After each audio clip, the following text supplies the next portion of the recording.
All right, let's get one thing straight. The man the world knows as Malcolm X wasn't born breathing fire and quoting revolution.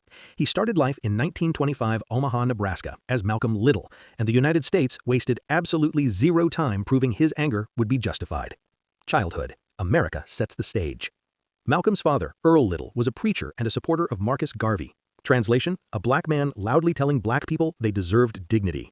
White supremacists heard that and said, "Yeah, we're not doing that." The family was harassed constantly by the Black Legion. Their home was burned down. Then in 1931, Malcolm's father was found dead on streetcar tracks in Michigan. Official ruling? Accident. Reality? Most people believed it was murder. And just like that, Malcolm learned lesson number 1 about America. Justice depends heavily on the color of your skin. School. The know your place moment. Malcolm was actually a great student. Then one day he told his teacher he wanted to be a lawyer. The teacher laughed and said, "That's no realistic goal for a Negro. You should think about carpentry."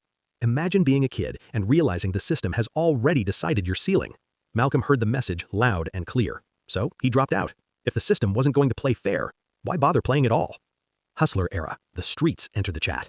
Malcolm moved to Boston and later Harlem, diving straight into the underground economy. He ran numbers, sold drugs, gambled, robbed houses. Nickname: Detroit Red, because of his reddish hair and sharp suits. It looked glamorous on the outside, but in 1946, reality arrived wearing handcuffs.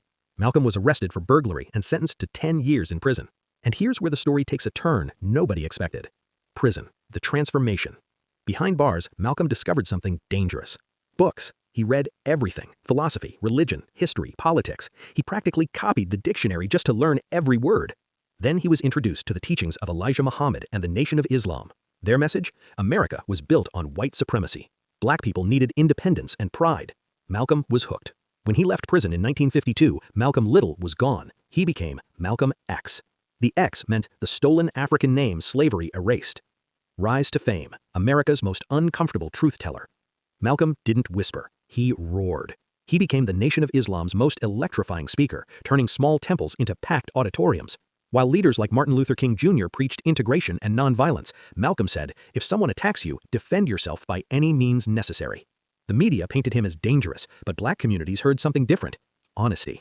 Within a decade, Malcolm turned the Nation of Islam from a fringe movement into a national force. Then things got messy. The break, when the movement implodes. Malcolm eventually discovered hypocrisy inside the Nation of Islam leadership, including scandals involving Elijah Muhammad. Malcolm did something extremely unpopular in organizations. He asked questions. In 1964, he broke away. Now free, Malcolm made a life-changing trip to Mecca and performed the Hajj.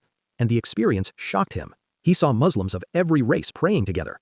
For the first time, Malcolm began to rethink his views on race and cooperation. He returned to America